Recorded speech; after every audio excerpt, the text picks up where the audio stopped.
त एकदम खाए के एकदम मन एकदम तड़फड़ा गइल बा। जल्दी जल्दी खा तनी भूखे तो एकदम करे जा। छिपा के जाने कहाँ रखले बेसन 10 घंटा ले जन छिपा खोजम त खा ले हम भर कटोरा ले ले तनी बढ़िया से खाइम। घटी त बाद में देखल जाई। अरे माई कैसे खाई रे। आहा आय हो बाबू बुझा तनु कहे भूखाइल बानी। एगो त बाइसन छिपा कहाँ रारी डरारी चोरा के रख ताड़ी सन। ये नहीं कि खरिहार के खाए के छिपा कहाँ रखाई है। आय हो दादा कितना निमन लागत तनु भात और सब्जी। बताओ ठीक टाइम पे चल गई उनका घर बेचारे कुछ निक जब उन बनावे ली तो दे देवेली। नहीं अब के जाना कब सब्जी बनी कि ना बनी के जानता। तब ले हम खा के घा जातनी। हाँ ना तो पेट में रही खुदी तबे चलेला बुद्धि। बिना खैले तो बुझाला कि दे हवा लेखा बा उधिया जाई। बल बहो हमरा में खाते हमर विटामिन ह ना खानी न तो बेटा नु तो बुझाला कि उधियाल चलतनी। बाद में बाहर आई से आ रही फुहर बनी चाहे पातर बनी पहले पेट भरे दो। और घर में आमदी नहीं खे बाहर खातिर बुढ़ा गई नहीं। लेकिन अभी हमारा घर में नियम चलेला कि सास खाई है। अरे हमारे लोग लड़का सब लगन हमरो हो गए। हम दामाद पतो उतारे वाला बनी तो हम ताकत रही कि सास खाइन कि ना खाइन।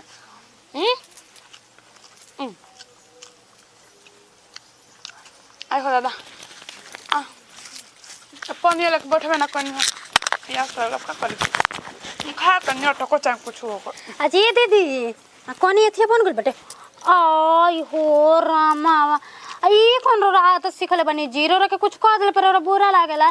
बताई भी खाना न बनावत रहनी है। चोरी छिना रखो ना तनी का हो ऐसा तू कहा तड़ू चोरावा तनी गलत काम करते खाते न बनी। पता है हमर लइका रोए लागल न है यही समय जैसे चूल्हे तक ले चल गोनी है। और आदत चूल्हे लगे हीरा रखे रहू लुटा गइल ना मतलब और आदमी बाटे न खाए खातिर मतलब इतना जल्दी बाजी रहलाटे का हो त खाई ना हमर पेट ना हो भूख ना लागल हमरा। बताओ ए रमावा है वो उठ आदमी ना नु हटे कि 10 दिन पर नीम के पतई चबा लेला 10 दिन तक छुट्टी हो गेलो करा। आदमी हटे आदमी। हां तना खाना के खाला जी हम खानी नहीं को जानत ना जानत तरुका। हे भगवान जी कुछ बोललो एगो त छिपा रख देले बड़ू अनेरिया घाट पे। अहो भोर नु गोइल बाटे जी हैं होते जा कोठा पेट में कुछ खा कच्चा का बाटे है इतनी मन खाई इतना ही ठीक है हां ले कौन ले खा दूध भात खाई तू काहे हमरा खाल टोकल लो तू लोग टोकला से नु हम दोबारा आ गई। ओ रामा हवा आधा तो सलिए के भातवा खत्म हो गइल बाटुए खाली हमरा के खाल देख के गोतनी फिरा का कर रहल देखि जी मोटा दे रहा है दोबारा आ गई। जब खाए बड़े न तब लेक कलसन खातड़े खाई ना हो। चल रे बेटा चल जा कुछ कहलो अनेरे बाटुए बुझाइल है मतलब ई हां चले बाजार कुकुर भोके हजार वो खा जाई खाबे करम हमर आत्मा ना जुड़ाई तो और तो ये करे फेर ले के हमरा वो तो झूठो के रो देनी के भाग दे हमरा फेर बहो खाई तो हलवा बनाओ तनी भैया जी खातिर। भैया जी कितना अच्छा है हमके अच्छा भी लागे नी।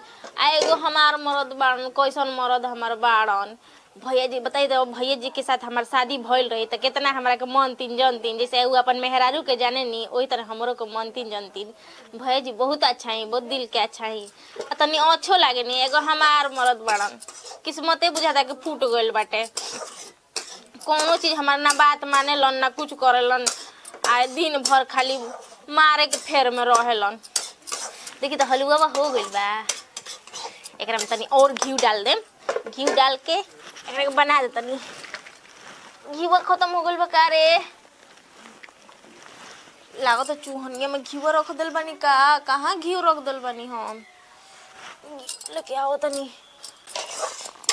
के बा हो कनिया के हाजी अरे बाड़ू जा हो कौनो जनी आहे नहीं जी का करत हुए छोटको हलवा बनाओ तनी भसुर जी खातिर। देखी तो तड़ू अच्छा बनल बा। बाड़ो गाजर के हलवा का हो लाल हाँ जी। पता अच्छा निक गम का तना जाए तो बढ़िया लगेला देख के कि दोनों गोतनी मिल के रहेलू जाए ना, सबकर घर में ख्याल रखेलू ना बढ़िया से। हाँ जी, ऐसे ही होखे के चाहिए बुद्धि एक कनिया। जान तड़ू एक में रहला पर जौन प्रेम भाव रहेला नु, जौन दिन रात कटेला नु, तो अलगा बिलगा में ना कटेला। का करबू, हमार तो लंगटिन गोतनी भी के अइला 6 महीना ना भइला, अलगा बिलगा लगा देलस घर में। जान जा हम तो कबो सोचलहु ना रानी कि हमनी के अलग ए हम दीदी जी हम वैसा ना हनी जान जाई, हम बड़ी भैया जी के माने नी, बड़ी हम दीदी जी के भी तब माने का हो, बड़ भसुर आ भाई बराबर नु होला, आ बड़ गोतिनी आ बहिन बराबर होली सन। हाँ। तब का माने ही के चाहिए। कहनी के तनी दाना दुगो काठी के काम रहलटे, सलाई उरा गेल बा हमरा घर में। काठी लेम ली। हां तनी दता। ली। अच्छा नहीं नहीं चार को बोलना ही ले जाई। सौ से कराए जान तो जा तनी अब का करबू, अपन ही नु हाथ गोड़ जारे के बाटे। हाँ जी हां कनी किसे कराए बना देम न तो लइको सूत जालसन, आ सूत जीसन न तो जगैले पर खइबे न करेलसन उठ के। अच्छा ऐसे कदसन जा तनी कनी का करबू, देह में चैन नहीं खे बहिनी सोचनी कि गोतिनी बैठी खाई हलवा ना ना ना ना खाइब ज्यादा हतनी से बनैले बड़ू अपन तनो हाथ ना परिवार भाई जी के बड़ी पसंद है आउ मजे तो सास ससुरी भन भना है, अगर देख ली हन्नू के हम लेके जातनी तब पिनिक जी हन तो सलाइए लुकवा के लेके जाई। ठीक बाटे, केवाड़िया बंद कर देम जी। ठीक बा। नहीं हां कि रोटी नहीं काहे नहीं करे, हमरे से खिसिया के से बोलो तनी जी। माने का करी चाटी तारा के हम हैं का करी, जब न तब रो के हमरा कनु हाई ओही रेट बोलतनी। आ सुनी खाना खाइब ना, बाद में खाइब खाना हम। ई का कहतनी जी आज अरे अब के हम काम पर कोइल बटुए खाना खाए के कहतनी तो सही झनक के बोलतनी कुछ करते खाई के अब काम पर सुनवाओ तनी घर में खा ली। ए जी एगो बात कही, गाँव से फोन आई रहला टुए माई कहती है कि आज तू ना घूमे खातिर कहां ले ओई जे बोलावत रहे से हमरो के औरो के जा हम दाद में जाई। ई का कहतनी जी रौरा। अच्छा ये बताइए मन करो हमरा से प्यार नहीं खे हैं सब पे बार बार हम 2 महीना पहले ही गई रही हम, अब का कर जाई जा। सच कहतन रोरा एकदम बदल गइल बन जन्नी, पता ना रोरा का होखल बाटे का नहीं के होखल। ठीक बा खाए कोनो चीज बुझा तक ना हम मेहरारू ना गैर रहनी, गैर के तरह रोरा बोली बोलतनी नु है कि झनक झनक के बोलतनी। यही घर में बताओ दिया छोट की ओकर मर्द कितना प्यार से बतियावेलन फोन पे। छो ना ऐसा भेड़ू हम भेड़ू है हम भेड़ू घर में देवर जी कितना अच्छा से ओको छोटकी से बोलेलन, बुझालन कि मिठाइए बरसत ताटे। एगो रौरा बोल जात बुझाला कि मरचे के तो मेथी होखत ताटे। बड़ा शौक करता बढ़िया सुने के। उ ओला के बिया तब नु सुनती है उ हम ओला नहीं की कितना सुंदर बिया कंटा पर लागेल एकदम। तू ले तो रौरा अंदर को लास्ट रोमांटिक नहीं भवन नहीं है, भवा के रौरा हवा कंटा तो हम ओकरा कर देखा के बोलतनी हम तोरा बिरिन कहतनी हम रौरा से एकदम परेशान हो गेलन। मन तो करतन में अपन जो जान जो 2 महीने के बाद आई आराम से कपार खा जीबे हमार।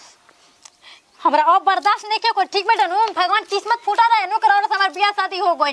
ठीक बा कैसन झनका हम मरद से एक से एक लइका हमरा पीछे पड़ रहसन तब बियाह करे खातिर। तब ओहे के बा भले छोटे छोटे बानी त का हटे बाकी ढेर लइका पड़ रहसन पीछे। उहे मानी के जान नहीं खा अंबानी के पतो तू है हऊ। हां पनिए जाईती त मन लाम रहती तो बीत भग बले बड़ी करे बड़ी फुटानी जे करताड़ी। एगो बिया देखत हऊ भव लागी हमार तू कितना सुंदर बिया लग चला तनी कहते कि बढ़िया से नहीं बोलो त का बोल रे सबसे तो हमार बढ़िया तो भव लागत है, भव से हमार प्रेम बा। अब जाई आराम से गुटरू गु अब बैठा मा खाई दम बत्ती आई चलो ही है को कनाले कहतनी ए बुढ़ाऊ हमरा के दहो 2000 रुपया तनी जाई एगो दूगो सूती लुगा किन के ले आई त नतियो के नहीं क्या सुना त आज अभी बेटी पतोही मांग दसन तो कनी खातिर सुना जाई।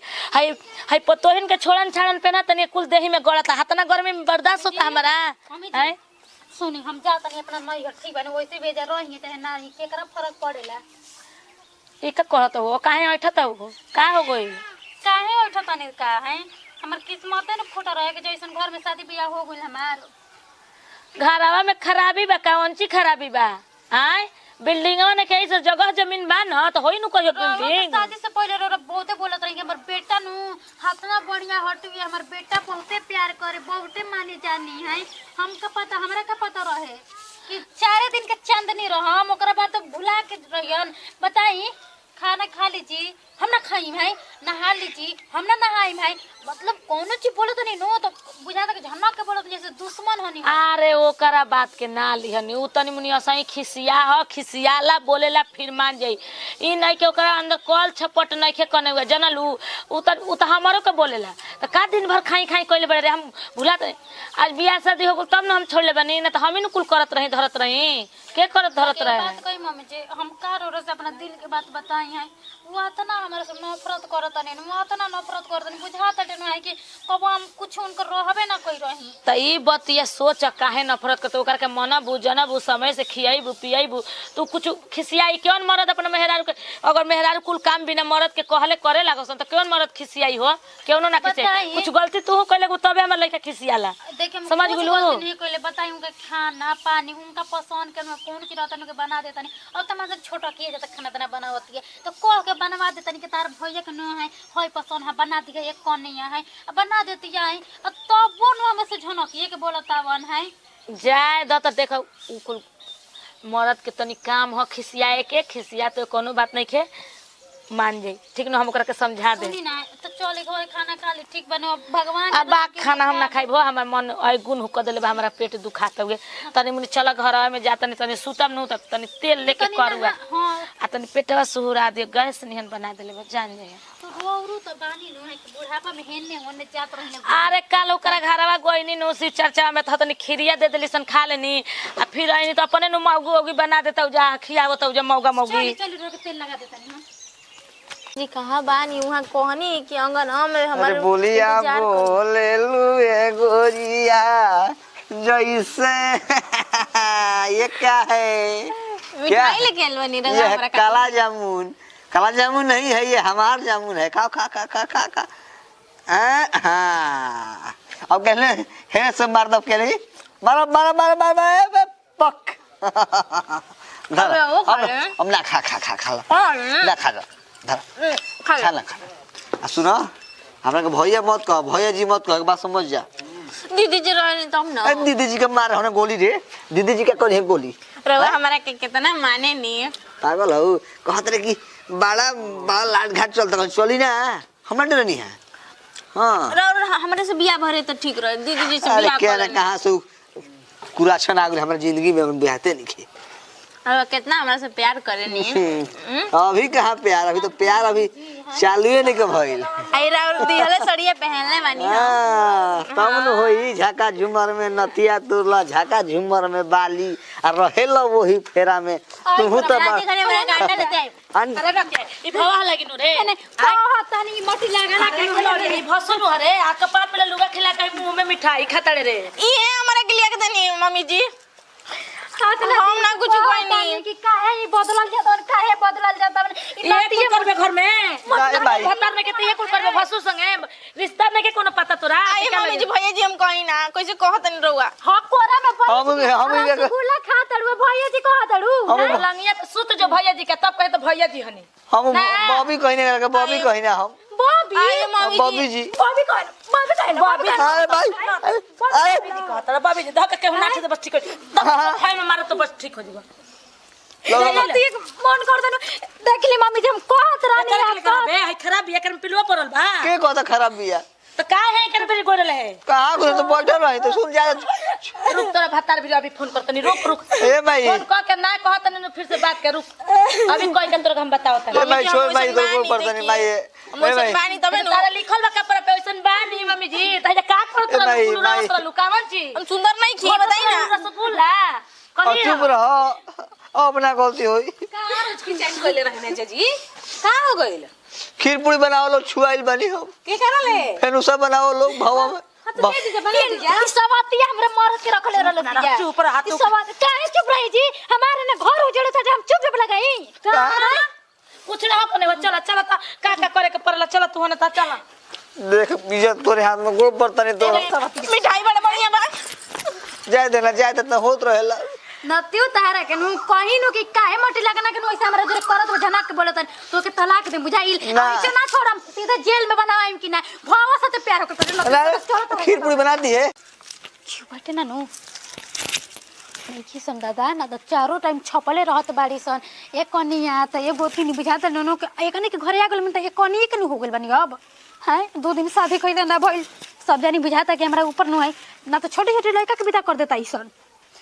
बताओ माई बाबू शादी ब्याह हमार कह दिया झूठ सच बोल के हैं। हम ना सोचले रही कबो अपना प्यार से दूर होकम हम। अरे जेकरा से प्यार कर रही ओकरा से ना शादी ब्याह कर ली जा अपन इज्जत बचावत रही सन। इज्जते ओकनी के हमर जिंदगी खराब कर देलस। फोन कर बताओ बतिया तो कहा जाने कौन हाल में होई हन। हेलो हेलो हाँ कोई हाँ कइले बाड़ू हाँ कइले में बात पूछू तू तो भुला गई बस कब हो तारा फोन ऑन कइले। अरे ना ना ऐसा मत बोलो देखा आज भी हमरा दिल में तू ही बड़ा बुझाइल। ए मांग में सिंदूर तक के मत तू अथी हो ख ठीक भाई। ई मांग में सिंदूर भले कोई और खाती हो की ताकि दिल में जगह तोहरे ला बाटी बुझाइल आ उ जगह कोई ले नहीं के सकत। तारा पता बा हम कैसे रहत नहीं है। हम जानत तानी कि तू हमरा बिना कैसे रहत हो कब। अरे एक को पल होखेला नु उ पल तड़पत हो कब तू तो तारा का लागत हम एजा खुशी से बानी। सोचल कि जौन लइका बिना तारा के देखले सुतत ना रहे वीडियो कॉल आज उ लइका कैसे सुतत कैसे रहता तारा कुछ पता बाटे। हम सब जानत बानी हम का करी मजबूर बानी हमर मजबूरी के तू समझ। हम धोखेबाज नहीं खी बुझाइल। ठीक है बा जौन कहलू हमरा जो बहुत बढ़िया कहलू। सुनो ना हम का करी है जे हमरा रहे के एक पल मन नहीं के करता है जब ना तब सूरत में हमरा आंखी के सोजा नाचत टुगे बुझा तो कब तारे के देख ली कब तारे के देख ली। अरे तू चाहे देबू तो हम हमरा के देख लेबू तू कह के तो देख। हम का करी बोला ना तारे के भीरी से हम देखल चाहता नहीं। अरे तार फोटो देख तो के तो जियते बानी। ठीक है जब मन बता देखेगा तो ठीक हम आवत नहीं तो गांव के नाम अपन बता दो।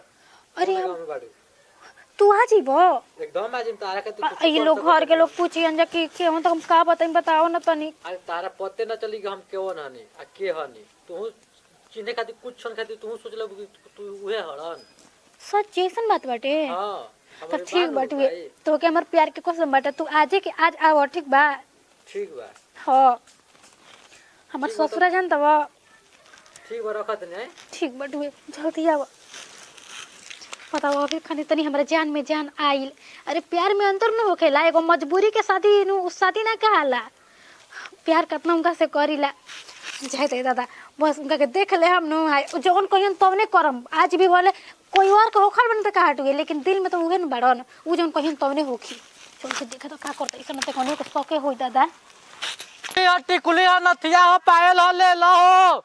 अरे छोटे छोटे लइकन के खेले खातिर गाड़ी बाटे हो साला का कहबो ये कहाला कि प्यार ऐसा चीज है कि प्यार में कुछ करे के पड़ जाला। देखो तालो आज तक ले साला कभी गोइल ना आँखों में करे पा जा रहा भाई क्या करबो लवर से मिले खातिर कुछ हमारे करे के पड़ता। हई हई औरत के सामान के उनो कैसे साला मऊ घटे मऊ के सामान बेचत चलत बाटे। अच्छा छोड़ो किस्मत में जौन लिखल बाटे ओने न होई। ए ले आई हो हर एक माल 10 रुपया के हो क्यों न आओ तू नहीं सुन का बेचत रहो का ये भौजी प्रणाम। भौजी हमर देवर हो रहो। अरे मान लो कि गांव घर के भौजी होखबो नु तो हमरो भौजी भइलो नु। अच्छा मान जान आदमी के देवर आए थी ना बनावेनी। बोला बोला का लेबू आई का रुपया के बा मैं बबुआ के खेले खातिर। ढेर ना 20 रुपया के बा। इक्का को तड़ो 10-5 रुपया के चीज 20 रुपया के बाटे। क्या भौजी तू माने अब देख ल आ ई तो उड़ते नहीं के हो। अरे छोड़ दो हम बेचे वाला ना बेचे वाला ना हो। बेचे वाला हट बाकी तहारा ना ले वाला हट तो लइकन छोटे लइका ले वाला हमारे लइका के लेके तुम देखी ना लेके दे दी वो फुलाई तो फुलबे ना करी तो हमर पैसा बेकार ना होई। महीना भर बड़ू फुला बताड़ू। हां माई होनी तो तारा लगे हेने अब हेने उहो कुल बाटे लेबू। बाबूआ ए बच्चावा ई पहलवा को रुपया के बा हो पहलवा का कहीं पहलवा के दमो सुधा हमरा नहीं के पता कि को रुपए के हम कर। अच्छा चलो बता दे। हां ढेर के ना 200 के। हां 200 के घरी पायल मिलता हो 400 के चांदी के आदमी झमकाली आई रोल गोल के तो 200 के देबा हो। अरे तू कहता सिखले नहीं खा का भी नया बेचत रखा। अरे मान लो कि वही में 10-20 रुपए कम दे दिया भौजी का तू चिल्लाए लगा तो पूरा गांव घर के का जुटा देबू हमरो जोनो कमो बने वाला बसला उहो ना कहां से आइल बड़ तू बड़ी नया लागत और लोग बेचे वाला ने तो हाथ ना लटपटालन का करबू ए भौजी देखो गोई रही फार्म भरनी साला नौकरी होखत रिजाइन मार देनी पहले ही का करबो बड़ी बरियार हमरा जो धोखा मिलल बा ये भौजी अब हम आपन दिन के बाद छोड़ जा दो उतारो दुख नहीं कि सुन हमरा कई क्लिपिया दो तो क्लिपिया कौन क्लिप का कौन क्लिप हो बताओ तनी तो का क रुपया के बा ई पहले अच्छा बताओ। हाय क्लिप हां क रुपया के बा ई बताओ ना पहले। अरे हो सकत एगो 5 रुपया के बा। हाय पता मिलेला 10 रुपया के तू के देतरा 5 रुपया के। अरे मान ला कि 10 अच्छा ठीक बता। ए बेटा वो तारा बेचे नहीं खावत बेचे के न ऐसन दाम बोला कि तनी बेच ल किन ले वो आदमी और हरे दाम बोला तेरा कुछ बुझाता हो। पता बा कि हम बेचे वाला ना होनी ना लेबू हम जाते हैं तब ना लेबू तो। हां हां जा जा ऐसे आदमी करेला बेचे वाला आदमी। बीच में आके तू भाग दलू हमार मोय मुंडे हमार बिगाड़ दलू। मन करत रहे कि ले ली एगो पहलावा लेकिन 200 बोलता और हरे दाम ऐसे आदमी ठगेला। आइल बा ना मार दिया सम दू तबड़ा बस ठीक हो जन ए गांव में जे आवेला हमनी के जवन बोले नहीं जे तवने बोली पे आदमी दे के जाला आई 200 रुपया बोलता मालूम छिटाइए जाई हम। हेलो हेलो अरे यार हमरो दिमाग सही में दिमाग एकदम सटक गइल बा। हेलो हेलो ये दुवरिया हो लगता है कि हो वन कहे कि उनके आवाज हटू है बता क्या गुलन क्या कहो बहुत बड़ी परेशान बानी हम। अरे बाप रे बाप साला हमर जियो रे जुड़ा गुल। अरे खाओ हे जो नीचे उतर लगा हुआ हो। अरे बाप रे बाप तू हमारा खातिर इतना बड़ा रिस्क उठा लेता है। मैं देखो तारा खातिर हम का से का मन गोनी हम सोचने जानता पहले तो पला नहीं मोर रहल के साला भिखारी बन जी फिर कहने वही भिखारी बना नहीं तो कोनो घरे घुसम तो भिखारी कह के हिट लिहसन। मतलब एगो हमर दोस्त रहल है ठीक बा बिहिया के हलन सिंगार दुकान बाटे उनकर तो उठा के ले ले हां कहने के भैया देख ऐसे ही सन बात बाटे हे मैटर बाटे जाना तड़ा तो बेचारा सब सामान अपन दे देलो सा हो एगो हम गांव में औरत रहल हिया ओइनी हनु का गुले कहती का ले बड़ा हो कैसे देत हो मान लगी है कुछ सामान हम का जानत नहीं पूछत तो गड़बड़ा कहतिया। बाकी एगो बात कही हमने के प्यार के दुश्मन पूरा जवार ही हो गइल बटवे का करबू हम आज तारा के देख लेनी नु हमर दिल आत्मा जुड़ा गइल बुझाई बुझाते डनवा के एगो मछली कैसे चढ़ पेले पानी के बिना तो तारा बिना हम तड़पत रहनी है तड़पत रहल नु तारा दोगी ना हम तड़पत रहनी है सचो हां ना तड़पती तो तारा खाली काला पे हमें जा जीती तारा बुआ तक कितना दूर से माइल बनी नु और वो साइड चला गोड़ हाथ सब बुझाता है कि चल देख लो जैसे रहने तैसे ही दौड़ दौड़ भाग लागल बनी एकदम से।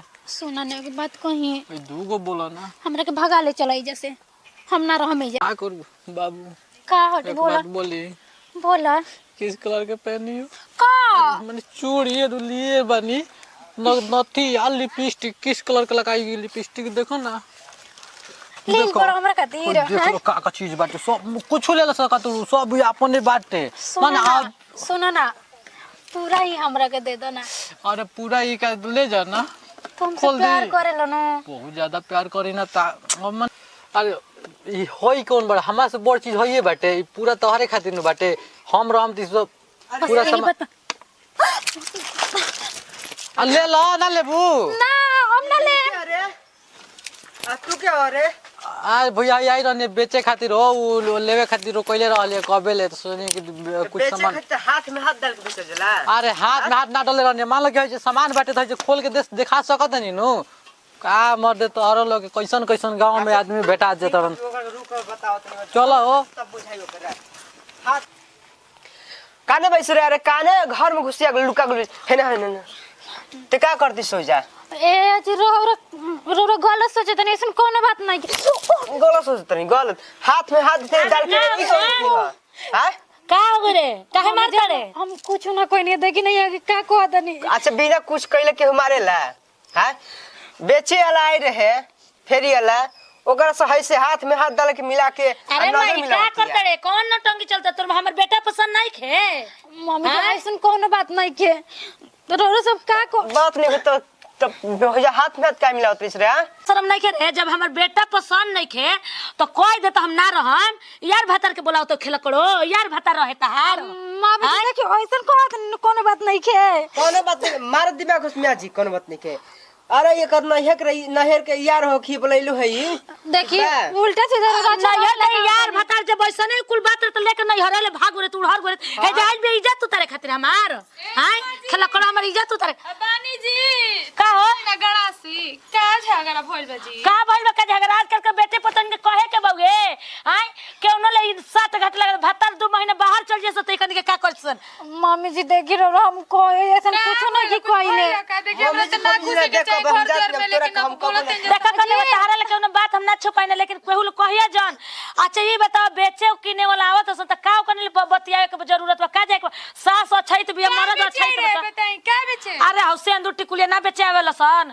अनते का जन उ लइका नया नया आई रहला हमनी के गांव में अभी हम भेटाइल हटे अभी हम जात रही नु त ले ले रहता हम सोचे कि तनी ले ली पायल भी देखले से बड़ नहीं लागत रहे आ 200 के नतिया बोलत रहे आ ओकरा बेचे आवता जी एक बार तो कहता कि हम बेचे वाला ना हनी तो हम का जानी कि ओकरा मन में हाथ ना मोइल बाटे एक खेला कर धक छोटा का बारी त देम आज के बाद घर से निकल भाग घर में काहे बचिया हाथ ना सुंदर रह के ये नु कहल बा हो आजकल के बेटी पतो देखा सुघरा ये जन बाईसन उहे तो इथे करत ऐसन ई कुल जान जाई हम हमरा लागल है कि ओइसन फेरी वाला के हम पहिला बार देखतनी एक दिन साग लाइल रहे बेचे कहतनु कि एगो बिहिया के लड़की बड़ी उनकर गांव ससुर एजे हटे के करा घरे बाटे तो बताओ कि लड़की के ससुर पूछला भाई बाप रही तो घरे नु आई अरे हम ना जानी हमर त दिमागे काम नहीं करते कने हुए ज्यादा के कहे जन हाथ हमरा गोड़ पे गिरत हाथ ए दीदी माजी राउरी इज्जत हमारी इज्जत हमरो दुगो हती बाल बच्चा बैसन हम कहियो को पहास ना चल चल तारा के देता नहीं गणसिया